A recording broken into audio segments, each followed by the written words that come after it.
Sementara kita mulakan tu bersama saya ini ada tabung SPM. So kita akan edarkan tabung ini bagi mengumpul dana untuk SPM juga. Okey? Nah, bagi minta balik. Okey, lepas dari apa meja depan terus ke meja belakang. So,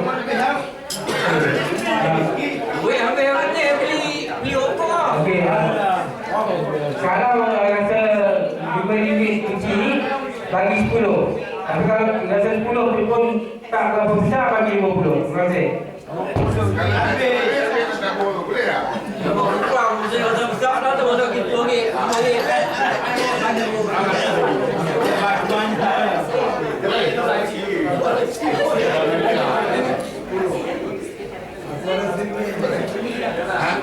Pantai dalam, pantai dalam.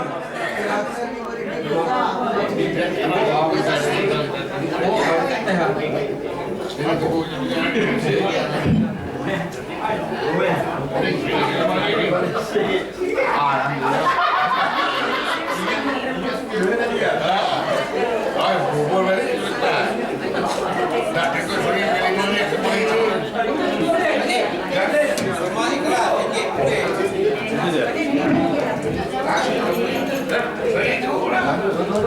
Ada 50% lah.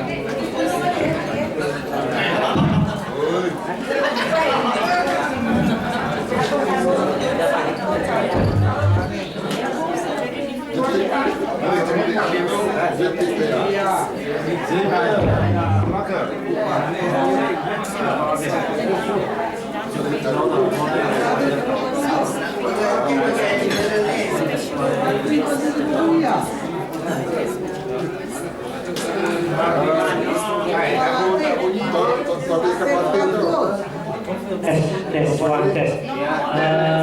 Tolong okey tes, one tes. Kuat dan sikit boleh ni tes.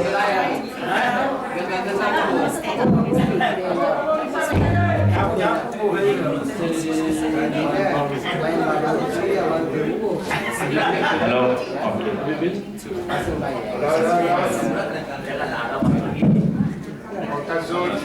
Tes one tes. Tes one tes tes. Das one test go. Ya, saya. Test go. Dah buat apa je? Das one test go. Ada. Dah buat dua lagi. Jangan apa? Betul aja kan?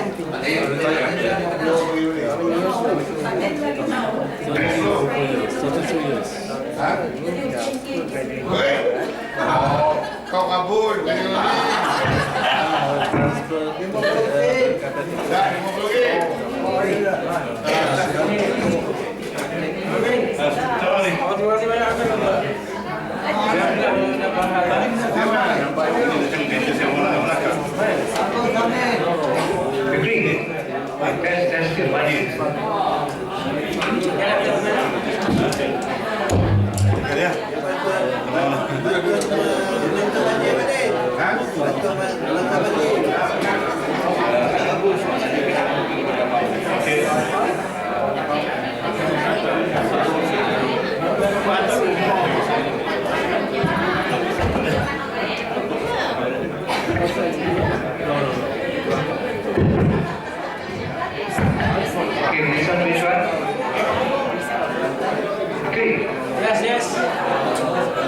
Yes, Mukhtar.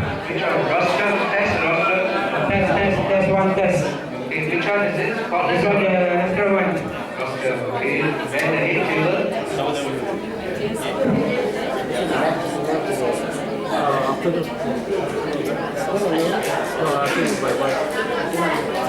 Okay lah. Tes mana yang depan tu? Bayar tu. Bayar lah. Hello, test. Oh, okay.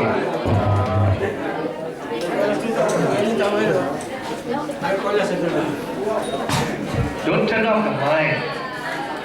Fikri. Ya. Okey,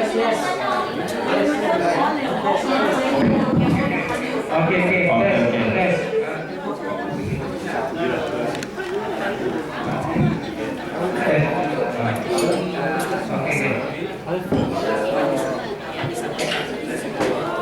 Tadi muka.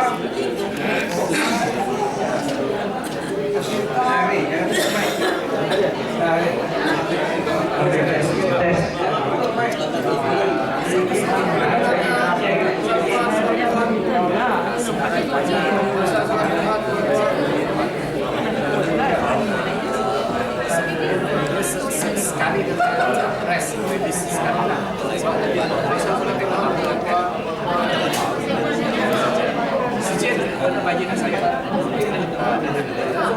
Okey, alhamdulillah semua peserta panel kita pun telah sampai, dan terlebih dahulu saya mengucapkan selamat datang kepada Mr. Menho, Miss Chok Kili, dan juga Encik Muhammad Amin. Okey, jadi tanpa melengahkan masa, saya menyerahkan pembesar suara ini kepada moderator kita, Cikgu Zakaria. Okey.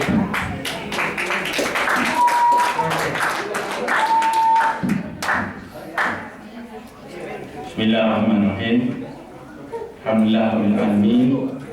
Wassalatu wassalamu ala asyrafil anbiya'i wal mursalin. Sayyidina Maulana Muhammadin wa ala alihi wa sahbihi ajma'in, amma ba'd. Assalamualaikum warahmatullahi wabarakatuh. Dan selamat, salam sejahtera, selamat pagi.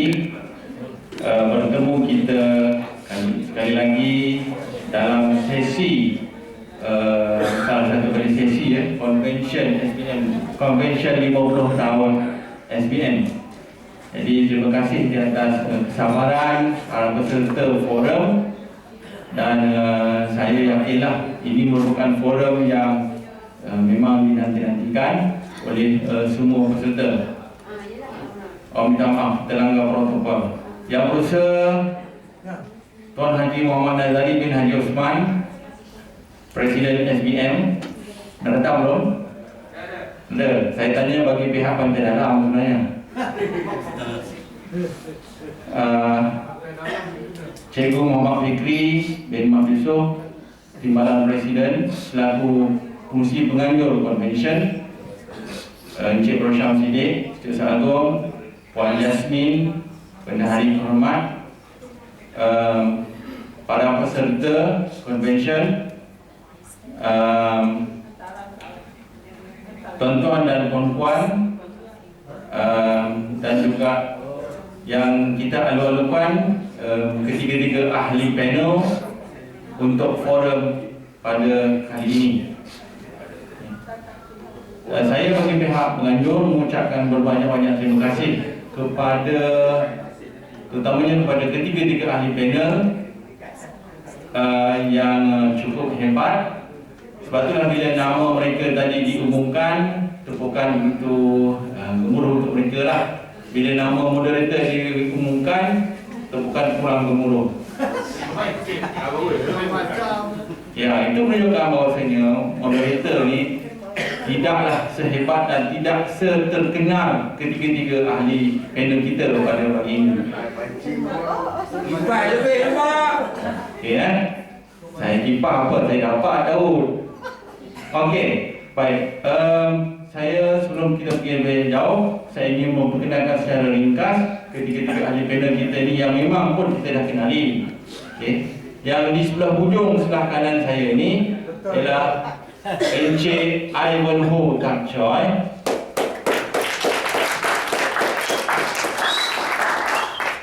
Namanya memang kita sebut-sebut daripada awal convention sampai ke hari inilah. Okay. Ada yang belum pernah jumpa, ada yang belum pernah dengar suaranya, tapi namanya memang sering kita sebut. Okay. Beliau merupakan mantan Presiden SBM dan antara pengasas SBM. Okay. Walaupun pada hari ini beliau tidak lagi aktif secara langsung di SBM, Tetapi beliau masih memberi komitmen yang cukup jitu terhadap SPM.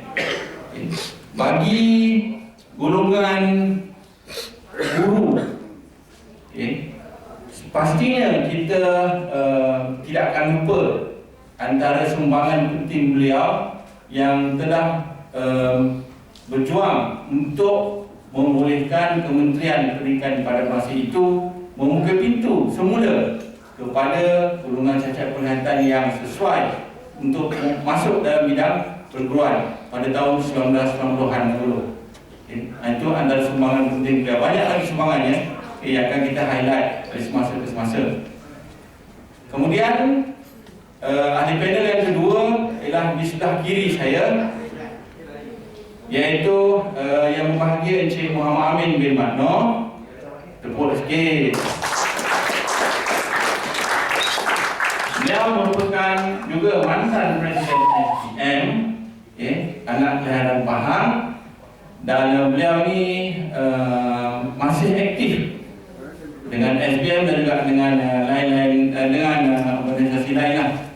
Maknanya walaupun sudah bersara daripada perkhidmatan awam, walaupun sudah mungkin bersara kalau saya boleh gunakan daripada kepimpinan NGO, tapi beliau masih lagi aktif. Kalau tak percaya, hari Rabu cari dia dekat tempat pantai dalam tu.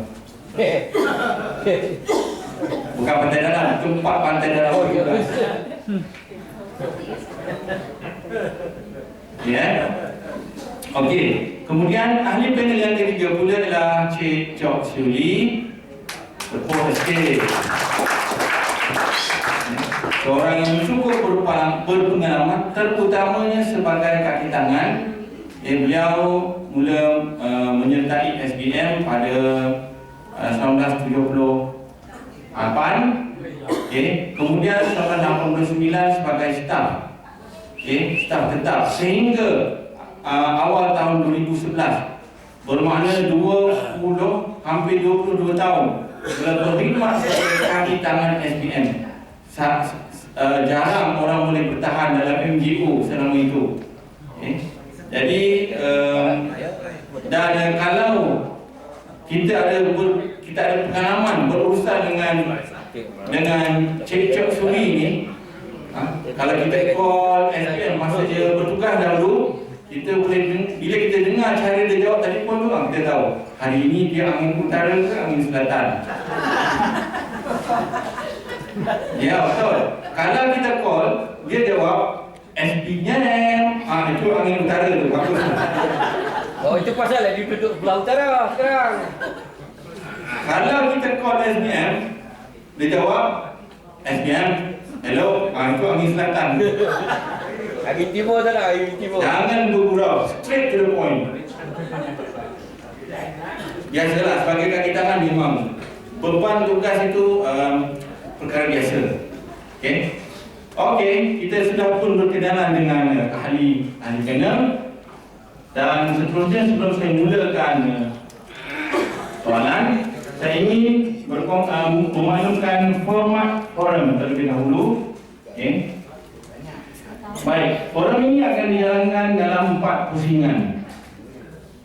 Pusingan pertama dan pusingan kedua, soalan-soalan akan diajukan kepada setiap ahli panel oleh saya sendirilah, oleh tuan-tuan, puan-puan, oleh saya sendiri. Dan setiap ahli panel akan diberi masa maksimum 10 minit untuk menjawab soalan yang dikemukakan. Itu round yang pertama dan round yang kedua. Tuan-tuan dan puan dengar dan dapatkan input sebanyaknya daripada mereka. Round yang ketiga ialah di mana para peserta dengarlah aku nak cakap ni. Belakang tu. Di mana para peserta akan diberi peluang untuk bertanya apa-apa soalan yang sesuai kepada mana-mana ahli panel. Jangan lupa YB pandai dalam. Kemudian round yang keempat ialah di mana setiap ahli panel akan diberi masa 3 minit maksimum untuk membuat penggulungan. Itulah saja format kita yang mudah. Jadi saya minta kerjasama daripada tuan-puan untuk memberikan tumpuan yang semaksimumnya.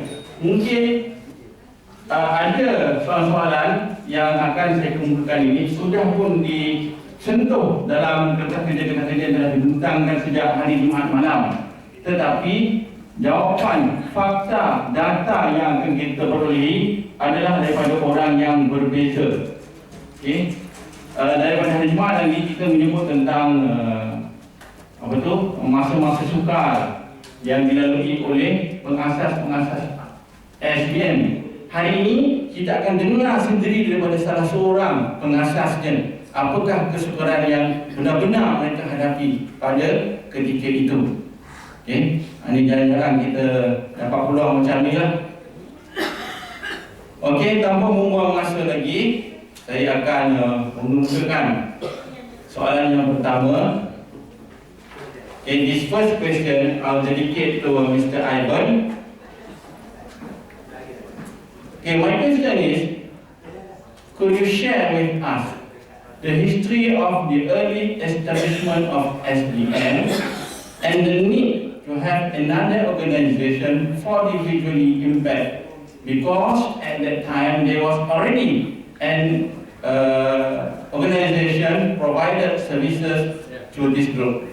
Mr. Ivan. Thank you. Selamat pagi. Selamat pagi. Ali Ali, I'm President of International Council for the Blind Jasmine. So our panel, our pengurusi waktu Zafra Yaya. Thank you very much.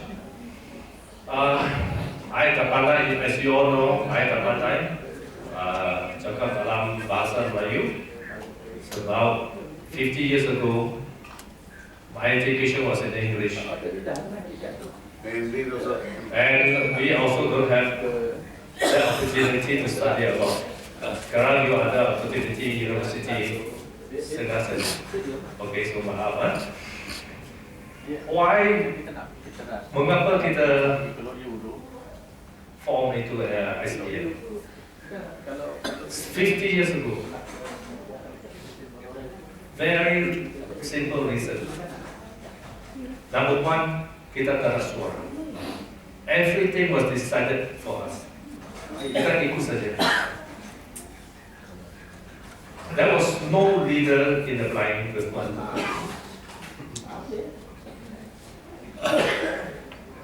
So, number one, we follow exactly what people have to do. We cannot think for ourselves. Kita semua ikut saja. But when we come to the time, we feel that at least bila kita bagi opinion, dikasih kita, listen to our views a bit. No, you listen to ours. We go listen to the blind people. Where blind people? Ikut saja. So we decided to have an organization where we can get blind people together. Number one, to feel what we need to do. Number two, to help other blind people to go forward. I may be very proud to say, at that very moment in history, I also do not need SDM. I do not need, because I was working in an office. And I met with all the people. I had all the opportunity to participate in activities. They are the sport club, they go to Angkor, they go to all the excursion, even go to Thailand, Singapore, holiday. So plenty of activities. But we were thinking, other blind people, they just do not have the opportunity to mix around. So this was our second consideration. The blind people will have the opportunity to join together to go to all these activities. Our activities were very simple. Sometimes we go together, nyanyi lagu saja, sing song saja. But that was a very important event because that was the time we mixed together and know each other. You know, some blind people, before SPM was even formed, some blind people who work outside Kuala Lumpur were so lonely that they themselves say, okay, weekend, but Saturday, Sunday, you come to my house and we have a gathering together. Because they knew that some blind people were so lonely. In actual fact, one person was so lonely that she suffered from depression. So, an organization of the blind, we were very happy. I am very grateful also to the Malaysian Association for the Blind, because I received my training from them. Now, St. Nicholas gave me the education.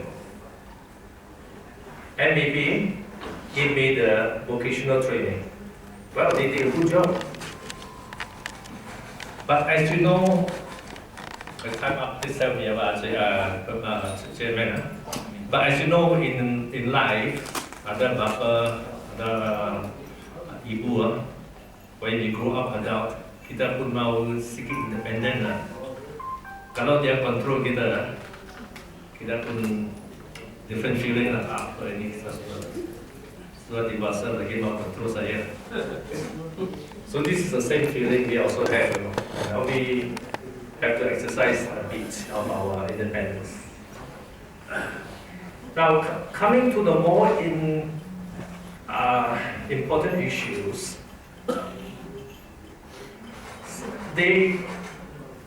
kalau you ada sedikit position, they respect you a bit. Kalau you have no position, they completely ignore you. And blind people at that time was looked upon as nothing. Because itu jam Kinta Valley, most of the people who was in MAB was in Kinta Valley. Kinta Valley was, I must say, was a very good shelter workshop in those days. They employ about 50 blind people to basket, changing, fencing, everything.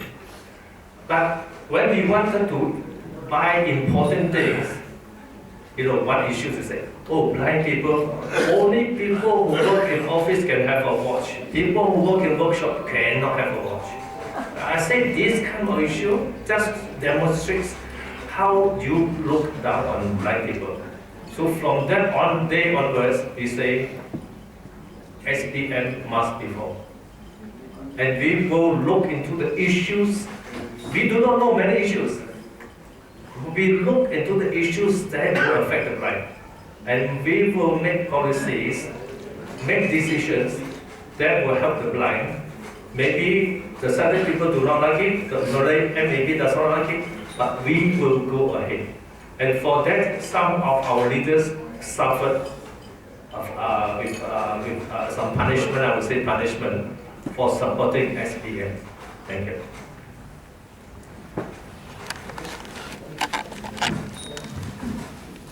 Okay, thank you very much, Mr. Ivan.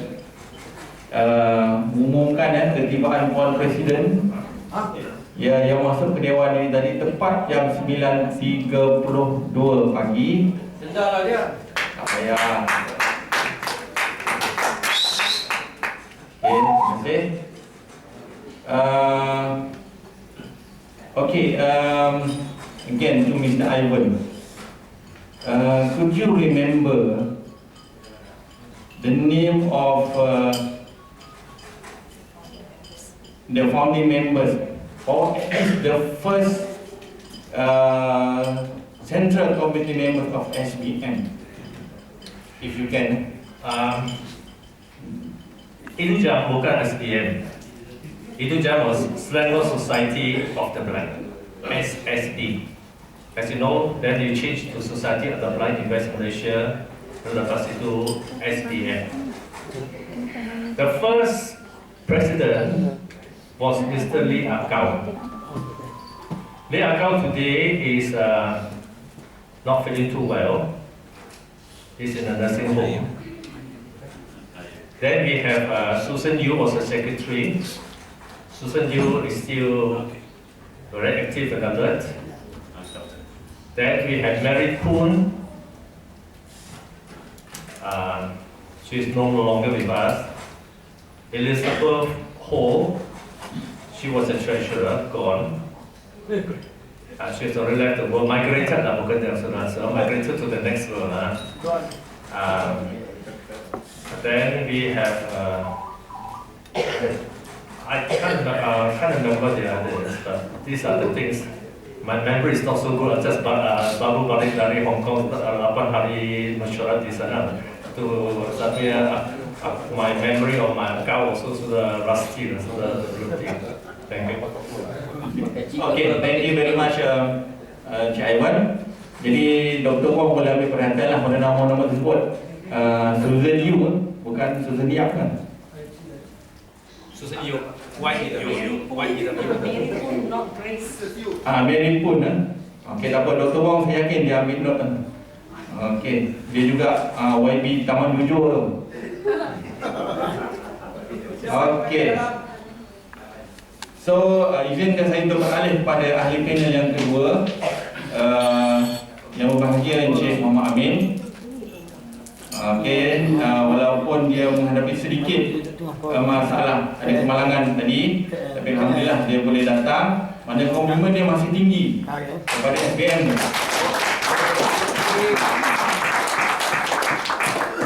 Dengan kita tak tahu, mungkin betul lah kot. Lepas kemalangan dia tinggal dia kata kepada polis, polis center lah dia kata. Saya ada hal penting dengan SBM ni dia kata.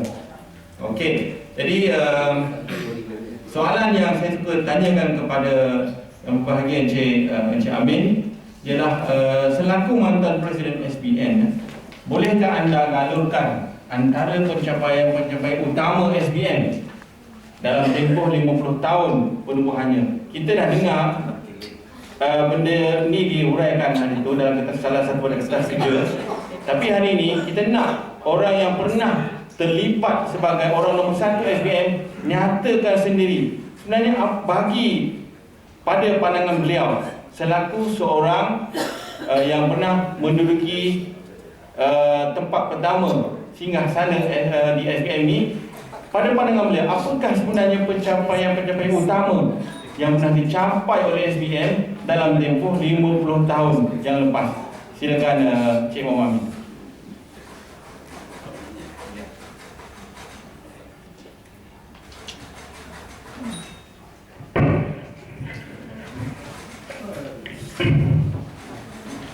Assalamualaikum warahmatullahi wabarakatuh.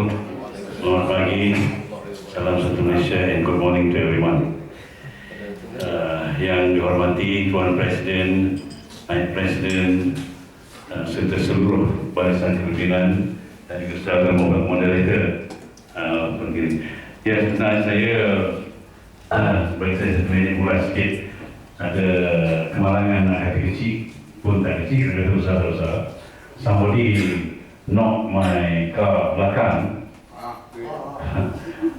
jadi saya telah pergi buat laporan di jalan bandar. Jadi rupa-rupa je satu pengalaman baru je lepas buat laporan polis trafik ni. Apabila kita masuk dekat jalan pada polis trafik tu, kita diserbu oleh ejen workshop, ejen insurans ni, dengan semua apa bang, saya urus. Ini semua boleh claim ni bang, tak tahu bang. Bang, abang buat laporan dalam, dia claim. Ini kata. Lepas tu seperti mana kata moderator tadi tak apa. Saya sebenarnya ada mesyuarat penting ni. Saya ambil kad, bagi nombor telefon kad, besok saya call balik. Oh, abang pun ada meeting ke dia? Saya dengar lah itu ada bahasa Cina cakap, dia pun cakap sama dia, betul ada kawan dia sekali. Wah, itu orang buta pun boleh pergi meeting. Okey, itu tak apa. Settle. Baik. Berbalik kepada soalan moderator tadi, saya diminta untuk memberikan beberapa pencapaian utama saja semasa khususnya saya sebagai mantan presiden. dan secara kebetulan mantan presiden yang paling lama ialah saya sendirilah, 15 tahun. Dan selepas ini mungkin Tuan Haji kita ikut. InsyaAllah ya. Okey. Saya ada. Tak apa. Jadi dalam masa 15 tahun menjadi presiden hingga tahun 2000, dan sebelum itu 5 tahun menjadi Secretary General, dan sebelum itu lebih kurang 3 tahun untuk jadi EXCO. Jadi keseluruhannya 20 lebih tahun lah. Baik, saya sebenarnya bukan nak mengungkit kejayaan-kejayaan, tapi saya nak membangkitkan. Saya bukan nak mengungkit, tapi nak membangkitkan. Nak memberi maklumat semula kepada mereka yang pertama sekali, ahli-ahli belia kita, ahli-ahli yang senior ni, mungkin dah tahu lah. Baik, sebenarnya perjuangan SPM pada masa itu untuk mendapatkan sesuatu faedah, untuk mendapatkan sesuatu kebajikan untuk ahli, kita bergantung sepenuhnya kepada pihak pembuat dasar, iaitu kerajaan. Maknanya apa-apa pun kita kena minta dengan kerajaan ataupun NGO lain lah. Tapi kebanyakannya kerajaan. Kita tak dapat lari daripada itu ya. Baik, saya ingin ingatkan, dalam urusan dengan kerajaan ni sebenarnya ada tak orang pemegang dasar kerajaan ini? Sebab sini agak saya nak kritik sikit. Kerajaan ni sebenarnya, walaupun saya dulu bekas pengantin dengan awam, dia kalau dalam bahasa agak kasar sikit, dia pantang membuat sesuatu, melaksanakan sesuatu perkara itu atas desakan ataupun arahan daripada mana-mana pihak. Seboleh-bolehnya apa-apa projek, apa-apa program yang dijalankan, seolah-olah mereka, idea itu datang daripada mereka sendiri, bukan daripada saranan, bukan daripada cadangan, bukan daripada usul mana-mana pertubuhan. Itu kita kena faham dulu. Jadi oleh kerana itu, kebanyakan kejayaan-kejayaan yang telah dicapai memakan masa yang agak lama. Oleh kerana walaupun cadangan itu agak bagus, tetapi mereka perak dulu, kita simpan dulu, pegang dulu. Bila kita semua dah lupa, dia akan kata kerajaan akan melaksanakan ini. Jadi seolah-olahnya idea itu datang daripada sendiri. Sebagai contoh, saya nak contoh yang paling sebelum saya pergi pada pencapaian dulu. Kalau saudara masih ingat di St. Nicholas, yang mana? Siapa murid St. Nicholas? Dulu depan St. Nicholas tu tak ada traffic light, betul? Betul. Tak ada traffic light. Baik, satu kejadian kemalangan berlaku, saya lupa tahun berapa, accident, okay. Seorang telah meninggal dunia, telah mati. Dan pada masa itu, kita telah menggesa kerajaan negeri pada masa itu melalui beberapa seminar, beberapa memorandum supaya memasang traffic light. Jawapan yang spontan ketika itu ialah, tak boleh, traffic light ni kos yang mahal, yang penggunanya sikit sangat orang buta ni. Sebelum tu lah, sebelum ada kematian. Okey, saya nak tertarik ke depan sikit. Okey, sebelum ada kematian tadi, tetapi selepas beberapa tahun ada aksiden tu berlaku, ada kematian, boleh pula dibuat. Faham tak? Masa kita minta, tak ada apa-apa, tak ada kemalangan apa, dia kata kos dia mahal. Bila dah ada orang mati, baru dia buat. Jadi seolah-olahnya kita ni perlu berkorban dulu, kena ada orang mati dulu, baru kita dapat sesuatu. Okey, itu sebagai contoh yang paling tuan. Okey, serupa juga lah dengan apa yang dikatakan oleh saudara moderator tadi. Kita telah bertahun-tahun, pada mulanya kemasukan OKU Penglihatan ni ke universiti untuk mendapat diploma in education senang pada masa itu, tahun 70-an hinggalah awal 80-an orang tu. Ingat first cikgu kita macam awal mata kita Chin that time. Okay, and then followed by arwah Cikgu Ismail dan beberapa orang lagi, Mr. Lim Wahing, semua tu masa itu okey.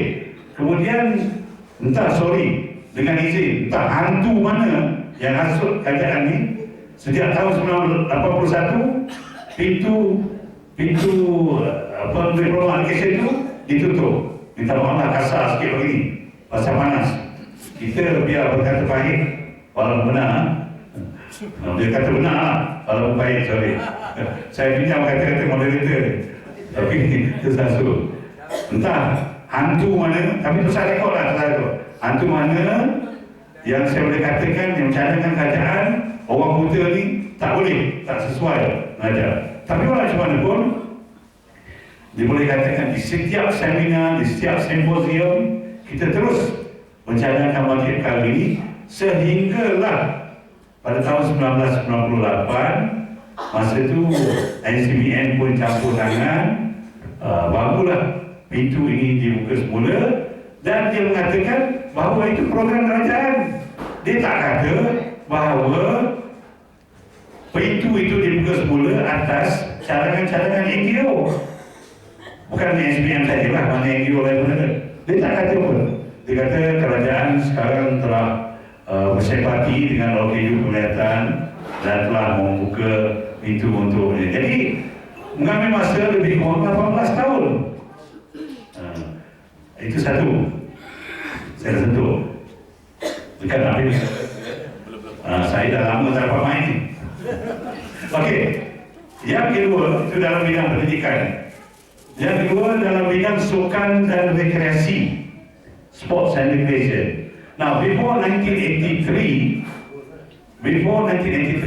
sports and recreation for the blind ni dijalankan oleh welfare. Apa-apa hal pada masa itu, welfare. So, termasuklah sukan dan rekreasi. Jadi kita tidak puas hati pada masa itu. Oleh itu, dalam satu seminar di Kementerian Pertanian pada masa itu, ada satu seminar on sports and recreation. Kebetulan saya diamanahkan untuk membentangkan kertas kita itu. I was requested to present the working paper on sports recreation for the blind. Nah, salah satu daripada usulnya ialah sukan dan rekreasi ini mesti ditadbir dan diuruskan, dilaksanakan oleh satu badan khusus merisaukan oleh orang buta. Okey. Dan selain daripada itu, sukan bagi orang buta ini mestilah dianjurkan secara konsisten. Bukan kalau sebelum 1983, sukan ini dianjurkan oleh mengambil sebenar sesuatu. Kalau di peringkat sekolah, di peringkat apa semua tu, dikata kalau ada sultan melawat, dia akan buat sukan. Jadi, saya beritahu untuk cepatkan sikit. Jadi, simpulannya, usul saya itu diterima mulai tahun 1984, sukan 2 tahunan. Sukan tiap-tiap 2 tahun sekali diadakan. Dimulakan dengan Kuala Lumpur, kemudian pergi Penang, Melaka, Kelantan dan sebagainya, hinggalah ke Sarawak. Saya tak tahu sama ada aktiviti ini masih tidak diteruskan. Dan yang paling kemuncak sekali pada tahun 1988, penubuhan Majlis Paralimpik Malaysia, dan hasilnya ialah maknanya kita dah lepas tangan perjuangan mereka ini bahawa atlet-atlet yang betul-betul layak dapat menikmati faedah insentif seperti orang atlet normal. Sebagai contoh, saya pernah menghadiri majlis penyampaian insentif ini pada tahun 2003. Satu orang daripada mana, Sarawak ke, dia mendapat RM180,000 mengikut medal-medal dia dengar. Jadi maknanya pencapaian kalau kita serius kita boleh capai. Okey, satu lagi oleh kerana masa dah cukup. Dari segi ke bidang pekerjaan, kita telah berjaya mencadangkan kepada kerajaan supaya 1% pekerja sektor awam diberikan kepada orang OKU pengantin.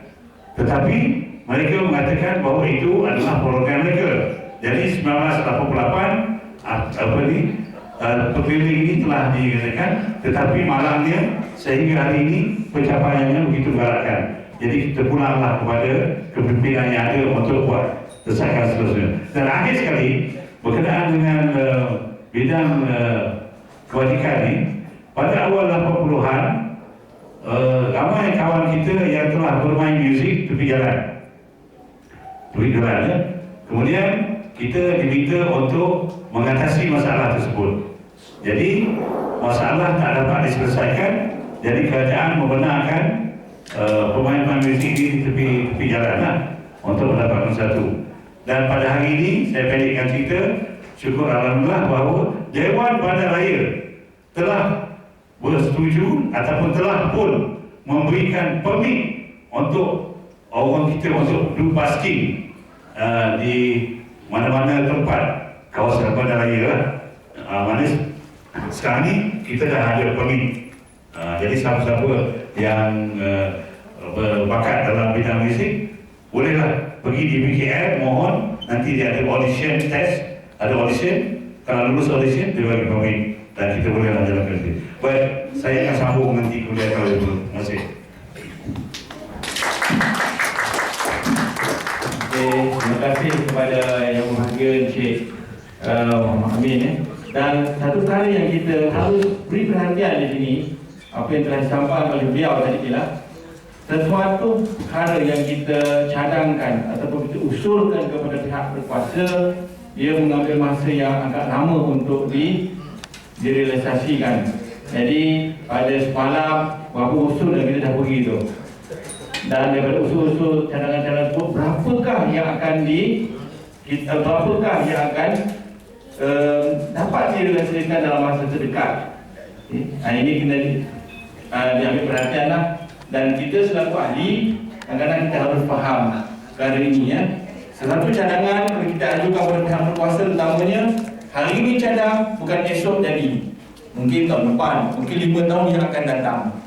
Okay? Jadi kalau cadangan itu masih belum dapat kita nikmati, dapat kita tengok, bukanlah bermakna Tuan Haji dan rakan-rakan yang tahu kerja, dia buat kerja tu.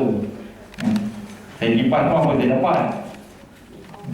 Okey, kita beralih kepada ahli panel yang ketiga, iaitu Cik Chok Suli. Okey, Cik Chok Suli, apa ada pandangan anda kerana anda telah berkhidmat dalam SPM ini begitu lama.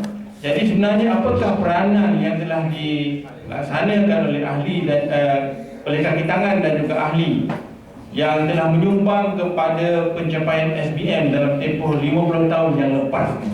Silakan.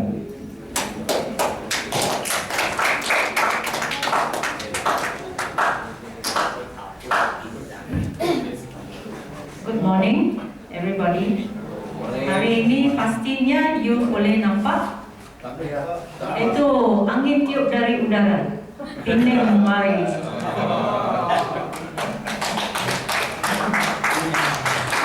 Okay, to start with, I would like to thank the organizers for inviting me here to contribute to our 50 years convention. Actually, I was hoping that the convention would be held round about the time of the BGM, but anyway, it's never too late. And setakat ini everything smooth and nice, all under control. So saya sangat gembira. Okay, so berbalik kepada topik tentang sumbangan ahli-ahli dan kaki tangan kepada kejayaan SPM selama 50 tahun. Kita semua maklum bahawa SPM ditubuhkan dalam tahun 1964 dan pada dalam 16 tahun pertama penubuhan SPM, pentadbiran SPM 100% dilakukan oleh ahli-ahlinya. Mula-mula dengan the founding members dan dibantu oleh lain-lain ahli yang masuk kemudian, dibantu oleh seterusnya ahli-ahli bersekutu. Dan saya masih ingat dalam tahun 70-an betapa mereka menghabiskan bukan saja cuti mereka tetapi juga hujung mereka, all the hujung minggu. Mr. Ivan, Mr. Abi, Mr. Daud, and Daud that time was working on in Penang. Tapi hampir, I think every Saturday saya jumpa di SPM. Saya apa buat dekat SPM waktu tu? Kita tahulah budak sekolah.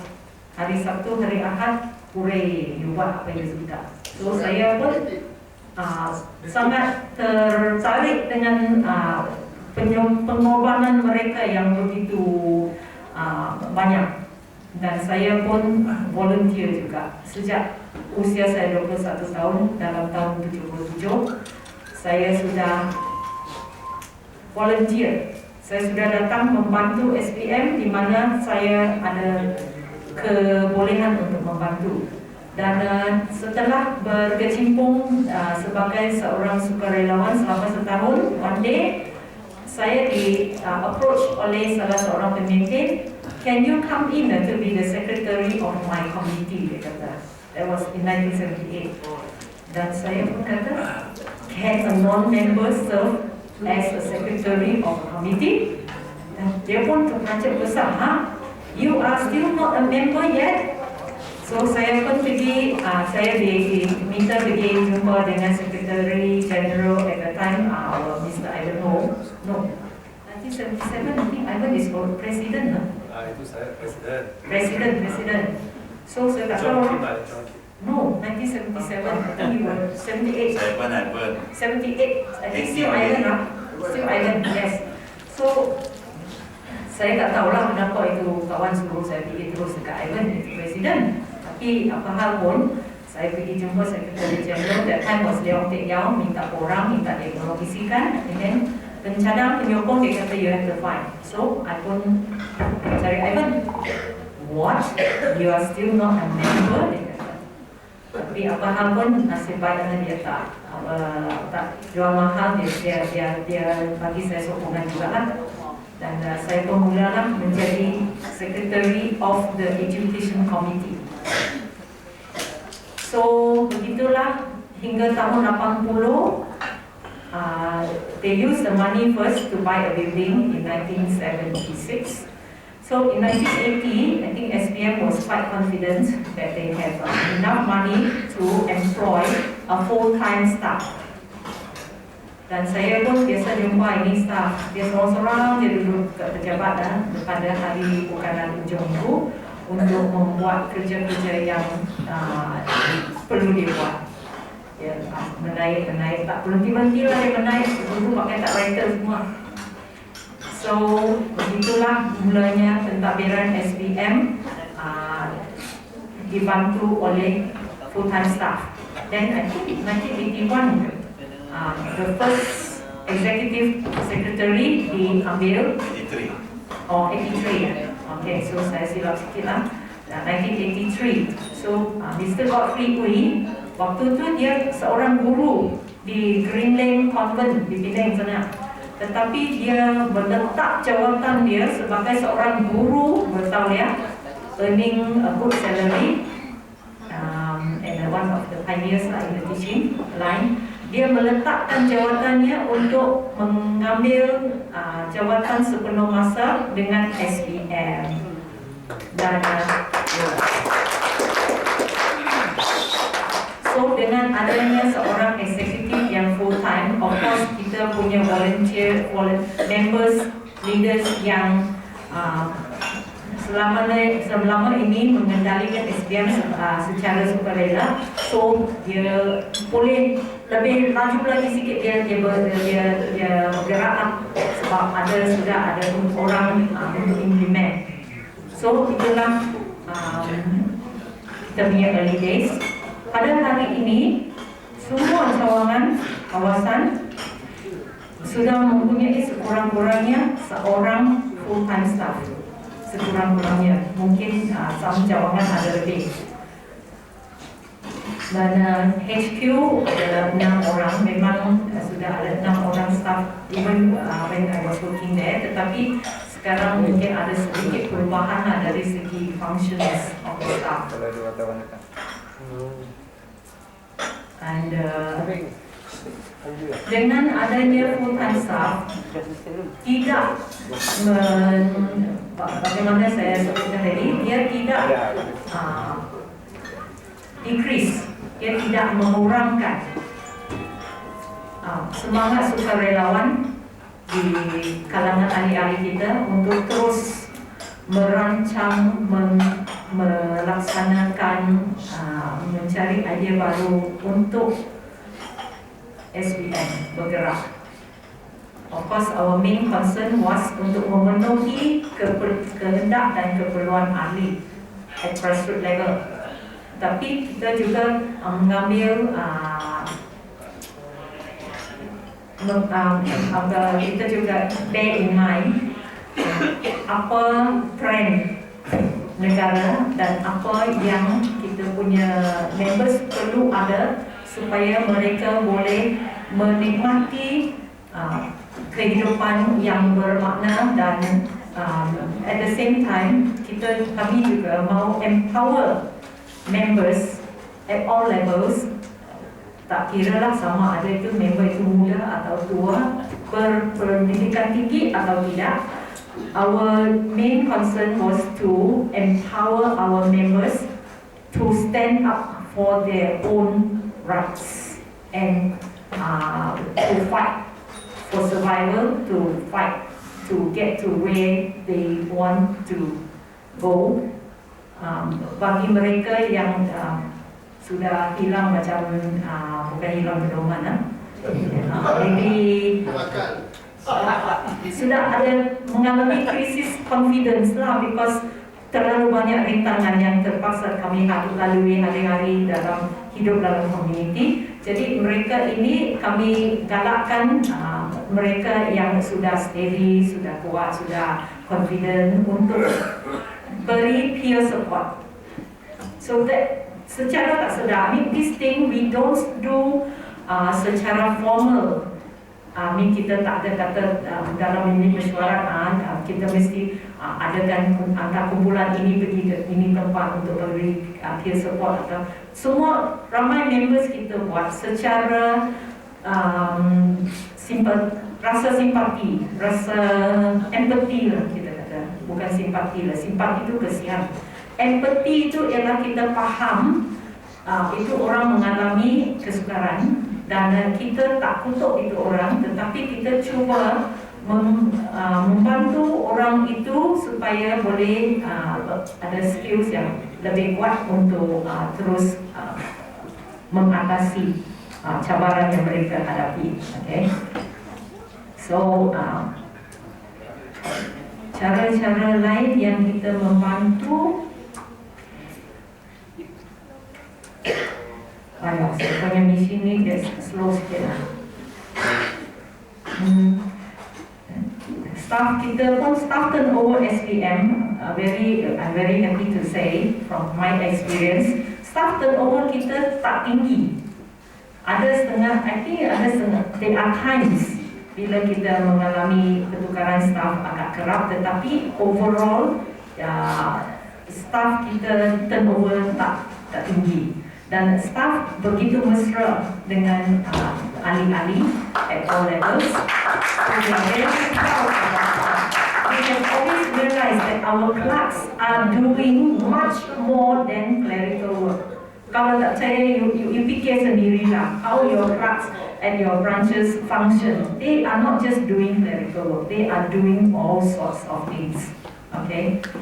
Dan mereka juga diberi peluang untuk berkursus, dan banyak kursus yang staf kita hadiri adalah semata-mata untuk menyediakan mereka dengan kemahiran untuk berkhidmat secara lebih kepada ahli kita. So kita punya staf, nak kata super tak super lah, tetapi one thing saya very bangga dengan staf kita, bukan kerana saya selalu dengar dari lain-lain organisations and in our dealings with other organisations, or even organisations yang kata providing services to the blind, mereka mempunyai ramai staff yang tak friendly kepada blind people, walaupun they are working for organisation supposed to be serving the blind. St. Nicholas is one of them. Maybe is another one. Terus terang, dia satu dunia berdengar. Sabah Sarawak, saya tak tahu macam mana keadaan dia sekarang. Banyak komplain. Tetapi SBM punya staff, saya boleh kata 100% tak sombong. Mereka berhenti untuk dan mereka tidak ada sentimen kepada kawan masing-masing ada, tetapi mereka membantu mana-mana ahli yang mereka jumpa memerlukan bantuan mereka. Orang kalau hilang, termasuk masak. SPM success hinges very much on the generosity, dedication and expertise of our members yang telah banyak memberi secara sukarela. Banyak selama saya menjadi staff di SPM, memang saya lihat kita punya members, pemimpin-pemimpin kita. Jasmine Khoo is one of them, very guilty of doing this. Duduk di office sampai jauh-jauh malam semata-mata untuk memastikan bahawa program yang kita nak anjurkan itu siap punya persiapan yang secukupnya. Okay. Saya ada extra 1 minute, jadi saya boleh lagi post a little bit about our members. Betapa mereka sayangkan SBM. Attendance at central level exco, presidential council meetings, exco meetings, and branch committee meetings have been very high, the level of attendance. So I used to marvel how our members do not grudge about having to take time to take leave dan datang dari jauh untuk menghadiri mesyuarat Majlis Presiden yang can mula-mula run from morning to evening dan eventually sambung kepada hari kedua, kadang-kadang sampai lewat juga hari kedua. So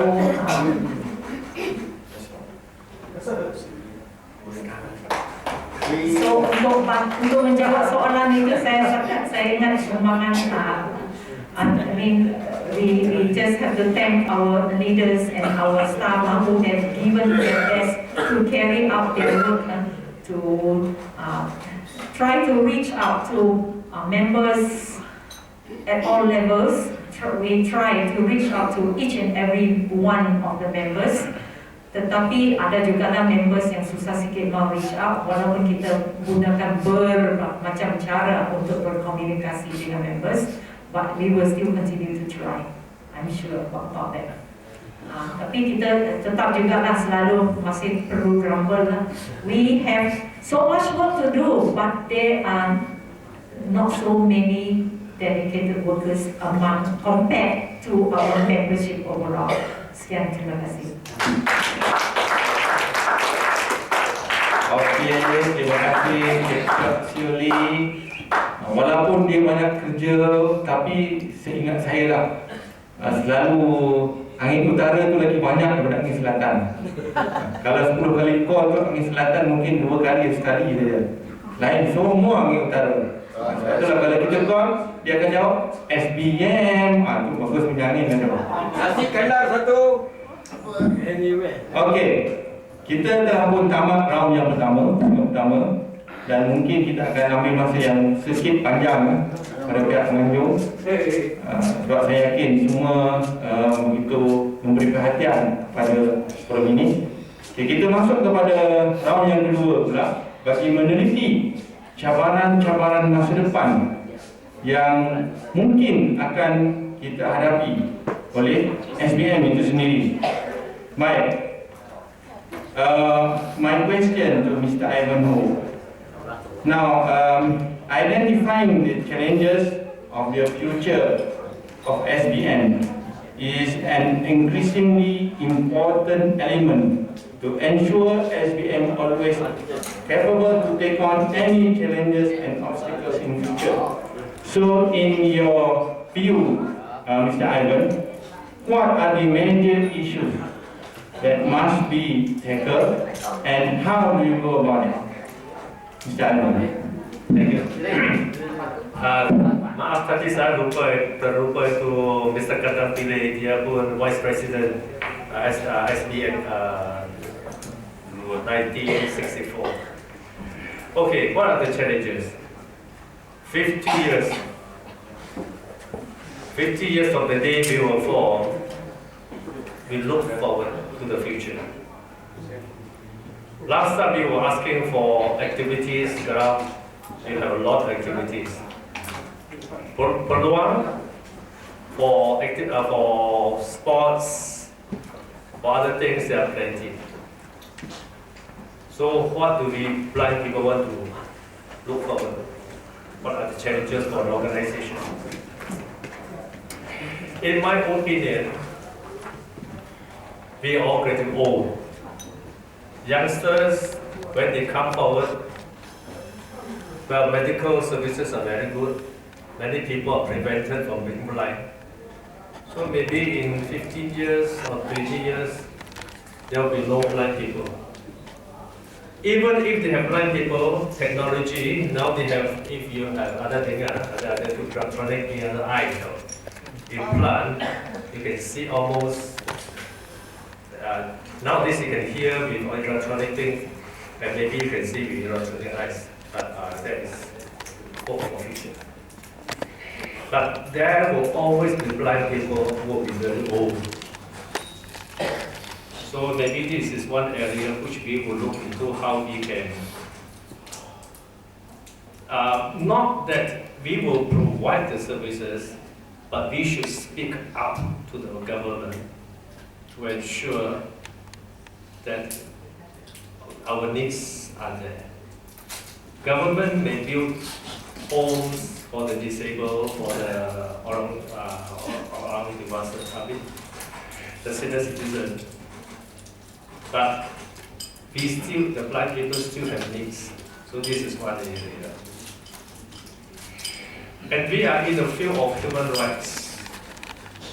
No longer do we ask for small things. Now United Nations, we are talking about human rights, the ancient strategy that is from 2013 sampai 2022. The Millennium Development Goals, the Convention on Persons with the Rights to CRPD, the Convention on Persons' Rights of Disabled People. All these are conventions that will help us to gain our full rights as citizens. So we need to look into all this and make full use of the instrument or the document that is before us. We were last time asking for library services and all these things. This year or last year, this year, they have signed into Marrakesh Treaty, the Morocco, that will permit blind and print disabled people to have the right to read, to have access to all the books that are being printed.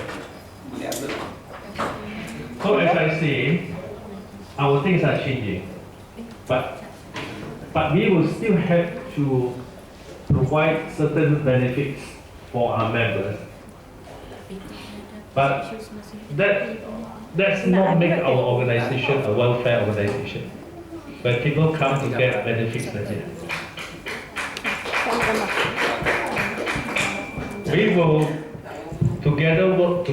work together to unite the blind to move forward. we need not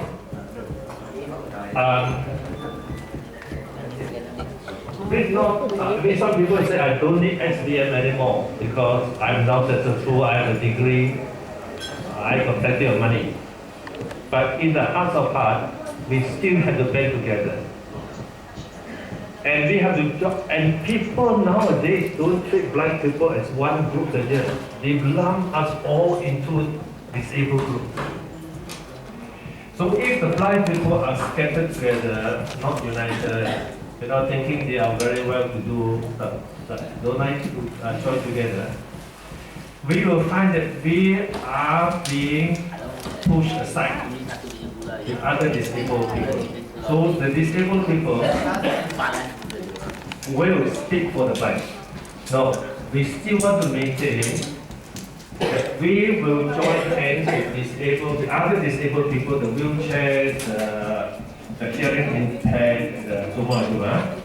We still join hands with them to go for the common goals.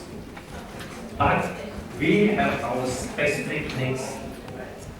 Our specific needs also changing, like Braille, ONM, on the computer things. We still need a Braille display on these things. So make sure that it is very interesting to join with other disabled groups, but never to lose our focus, our attention that blind people have special. So try to be I'm not saying we have to be clever, but in order to succeed in life as a blind person, we always have to take opportunities. Whether in education, in business, in anything, we have to be alert and not to be comfortable with ourselves. So my plea is that after 50 years, we still have to move on. America, the blind people in America have been many years, but today we still need an organized organization. So this does not mean that when a blind person is very successful, he speaks for the blind. No, it has to be a collective.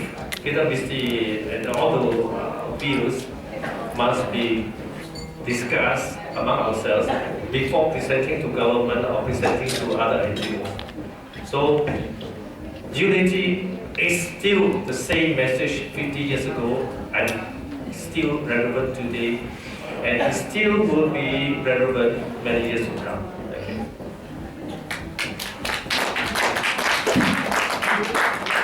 Okay. Thank you, Mr. Ivan.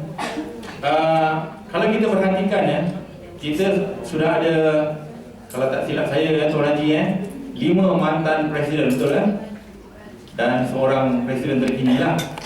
Kalau kita lihat, walaupun kelima-lima ni sudah pun meninggalkan SBM selaku pemimpin, tetapi setakat yang saya maklum, tidak ada seorang pun yang cuba sabotaj SBM. Okay? Mereka masih memberi sokongan kepada SBM mengikut kemampuan dan masa yang ada pada setiap orang. Okay? Begitu juga dengan macam Cik Chok Suri ni lah. Sebenarnya Cik Chok Suri ni boleh dikatakan ahli panel bidang terjun. Kita jumpa orang lain, tapi di saat akhir dia tak datang dan kita minta Cik Chok Suri dan dia bersetuju. Okay, tak ada masalah untuk SBM lah. Okay. Jadi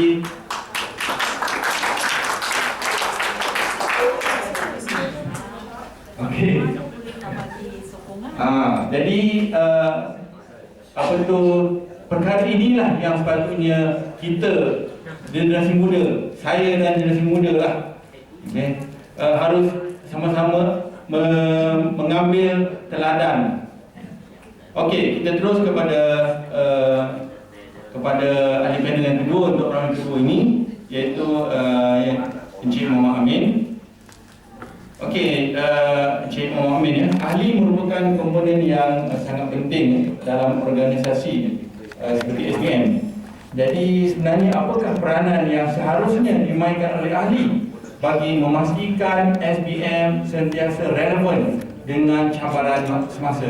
Selalunya kita tekankan kepada pemimpin, kepada presiden, majlis presiden, pemimpin cawangan. Tapi sebenarnya, apakah peranan yang sepatutnya dimainkan oleh ahli dalam untuk memantapkan SBM bagi memastikan ianya sentiasa relevan? Silakan.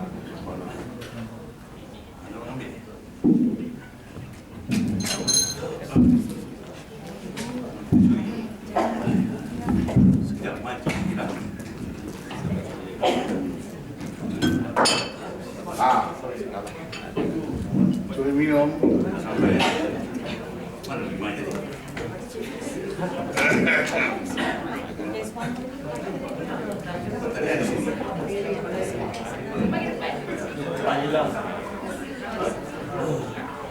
Siapa nak cari mic depan ni?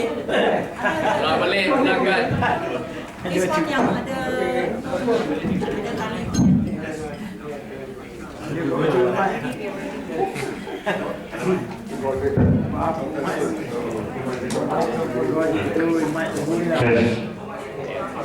Kalau kita mahu gangguan, mic pun orang boleh hilang.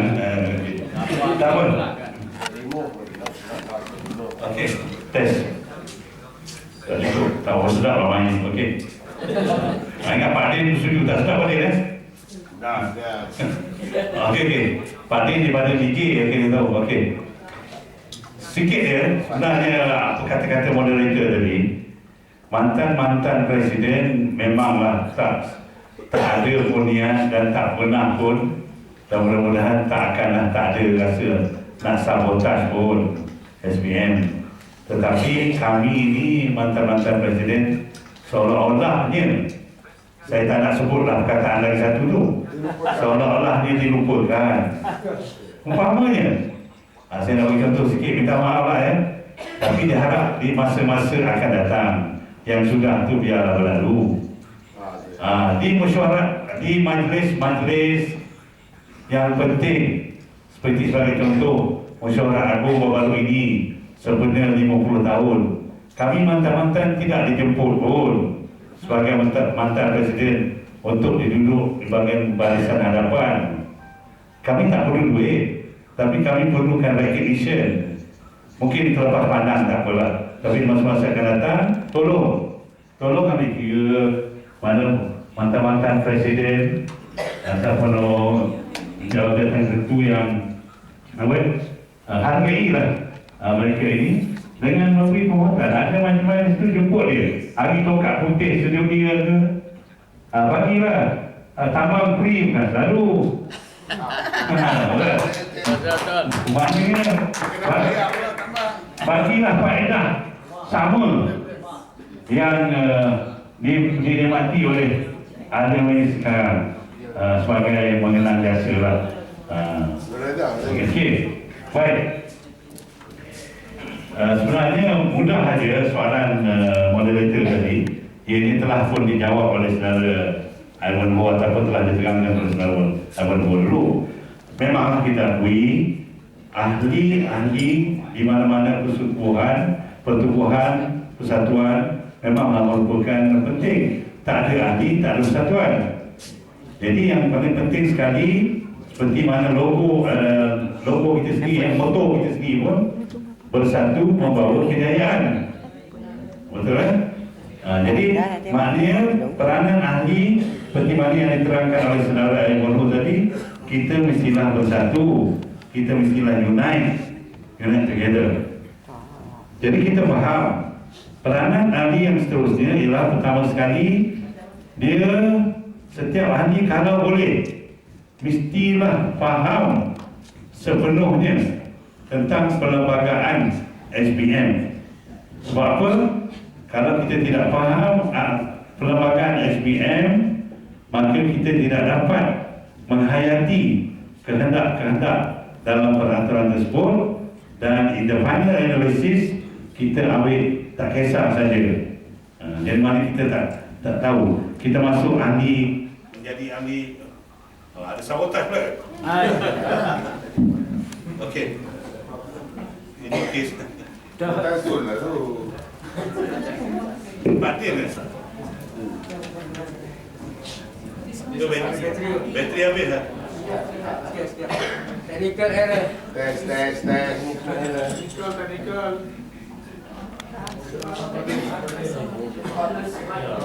Oh, battery problem. Kita tahan 3 jam semua. Tes.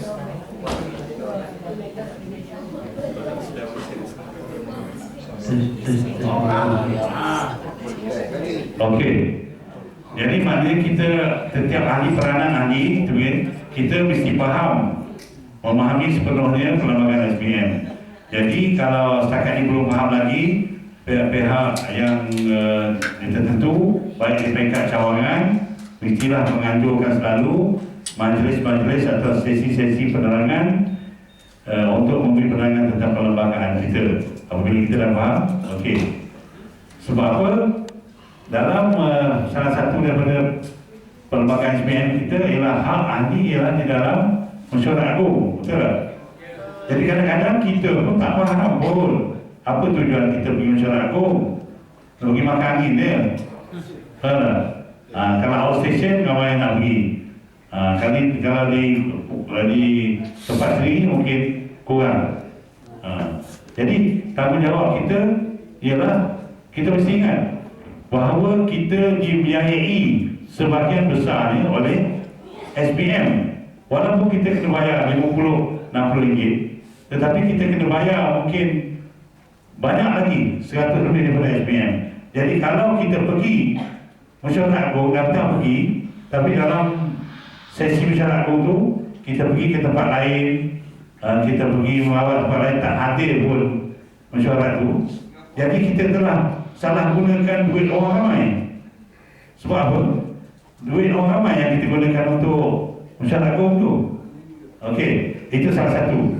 Yang keduanya, kita mesti peranan ahli kita mestilah minat, menanam, memupuk minat kita kepada SPM. Memanglah minat setiap ahli ini dia berbagai. Ada kelompok mungkin ahli yang 30 tahun ke bawah minat dia lain, 30 ke 50 minat dia lain, begitulah seterusnya. Jadi dalam hal ini pihak yang pentadbir, pembuat dasar naklah memikirkan kalau boleh, tetapi it is impossible to satisfy everybody. Tetapi seboleh-bolehnya kita adalah aktiviti-aktiviti ataupun program-program yang dapat memuaskan, menarik hati kebanyakan ahli. Okey, kalau ada satu dua yang tak minat tu tak apa. Yang kedua dia, kadang-kadang ahli-ahli yang kurang minat ni ialah betul tentang dalam kepimpinan kita. Okey, kita dalam kepimpinan, dalam majlis presiden, dalam jawatan kuasa cawangan, kita mestilah dapat bezakan ketika kita mengendalikan mesyuarat dan sebagai ahli SPM. Kita dapat mesti, we must be able to associate ourselves while we are having a meeting dalam majlis presiden atau branch meeting, and as a member dan as a friend. Okey, itu untuk penerbitan. Kadang-kadang kita berdebat, bertengkar bersungguh-sungguh dalam MP ataupun mesyuarat agung cawangan. Tetapi ada kalanya perbuatan kita itu kalau tidak sehaluan dengan pemimpin kita, kita di blacklist. Kita dicap, didenda boleh. Kadang-kadang lepas mesyuarat jumpa pelanggar baru pun tak tegur. Bukan? Jadi maknanya kita dalam mesyuarat lah, mesyuarat okey, kita boleh pumpang bagi. Tapi habis mesyuarat, kita duduk sebagai macam biasa balik. Sebagai contoh, ahli parlimen, ini saya saksikan sendiri. Kalau tuan-tuan dan puan dengar persidangan parlimen, kadang-kadang macam-macam perkataan terkeluar, terutama sekali antara pembangkang dengan pihak yang di sebelah sana. Macam-macam. Tetapi sebaik saya jumpa sidang parlimen, dia orang minum teh bersama-sama. Oh, belakang-belakang bau, boleh cium bau, boleh cium mulut. Okey, Boleh tu orang. kalau perlu lah kan. Okey, maksudnya kita pun mesti begitu. Kita mesti tanamkan, kita mesti dapat bezakan. Barulah ahli kita.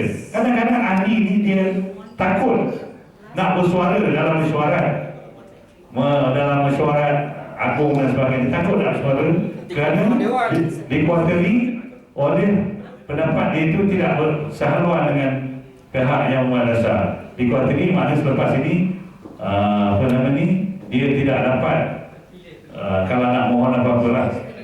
Okey, jadi kesimpulannya senang aja. Pentingnya ahli ialah pertama sekali kita kena sekali lagi kena bersatu. Apa-apa hal pun kena bersatu.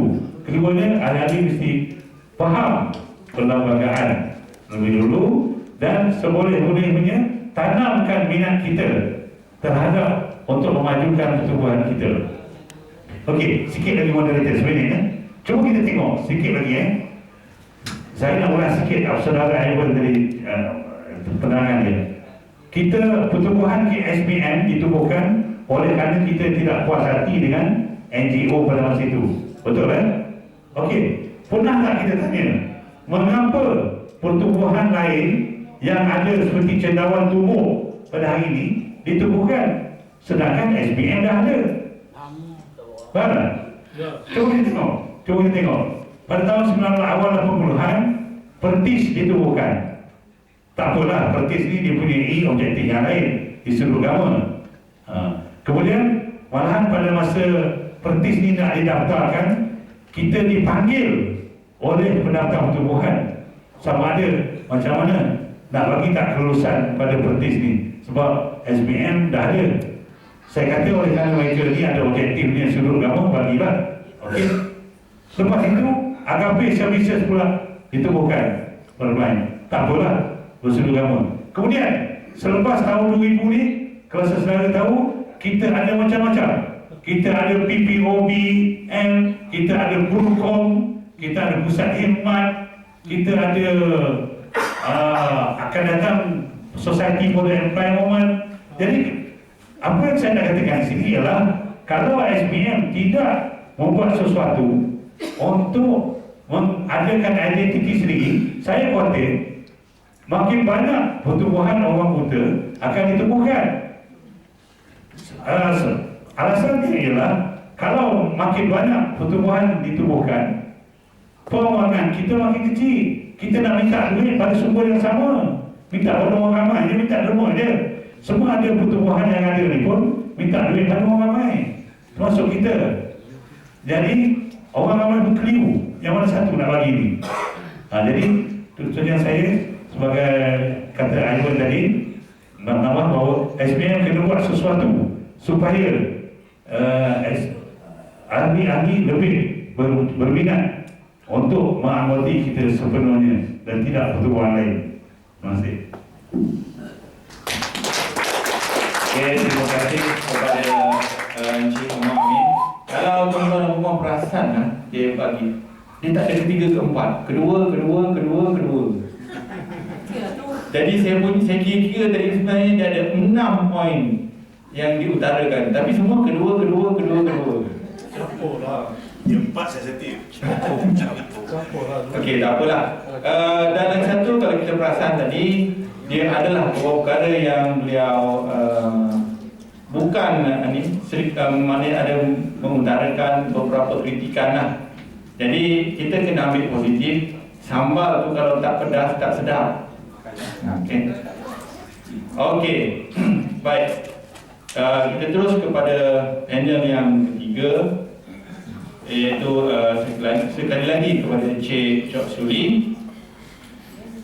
Oleh kerana beliau ni cukup berpengalaman dalam bidang mentadbiran, jadi saya rasa soalan ini sangat relevan lah kepada beliau, iaitu kecekapan pengurusan sesebuah organisasi amat penting dalam menentukan keberkesanan setiap dasar yang ditetapkan oleh badan seperti Majlis Presiden dalam SBM lah.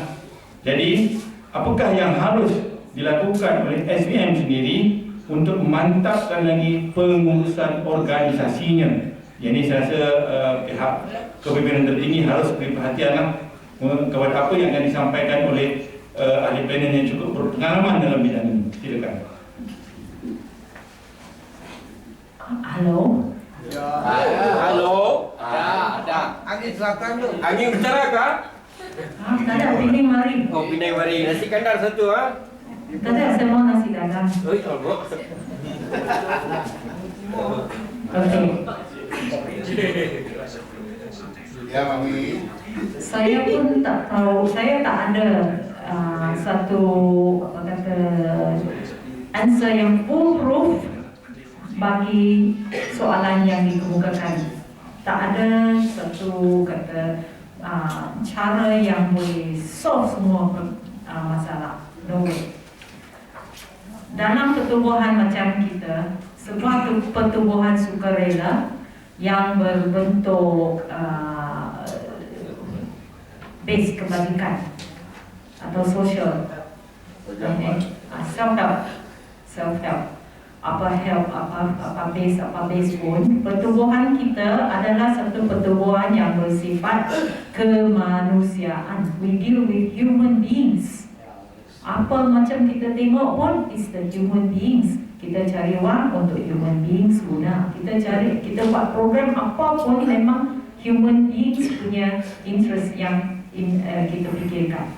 Okay? Jadi dalam pertubuhan macam ini, baik untuk ahli, baik untuk staff, baik untuk pemimpin, baik untuk pengikut, kita tak boleh gunakan kekerasan.